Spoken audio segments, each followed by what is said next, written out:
Totoo ba tong nakikita ko? O hindi pagod lang siguro to? Bakit binabarikadahan, sinisigawan ng dating pinunong bayan ng isang taong kamukha nung sa parisan? Syudad nila na minsang aktibo sa karahasan, ngayong malinis at progresibo kaysa sa ilan. Sigaw nila siya na ang mamuno, para mga durugista ay tumino.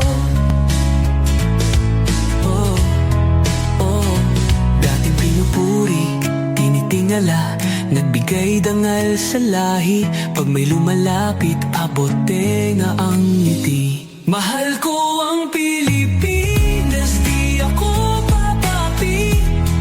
Ipinanganak ako sa bayang mapagtimpi. Ipaglalaban ko ang kalayaan kahit ako'y masawi. Sisikat din ang araw, muli tayo magsasamang nakangiti. Inangat ang uniformeng kupas na may bahid ng dahas. Dudublihin ko sahod nyo, wag na kayo lumihis ng landas. Ulihin nyo mga gumagawa ng masama, kahit pangalan ko nakataya. Akong bahala sa kaso nyo, basta kayo ang nasa tama. Pero ano ang isinukli? Bakit kayo nagpunyagi? Pinakain nyo sa mga estranghero ang 80 na lolo'y parang may mali. Pagkatapos angat ang inyong moral na dating mabababa.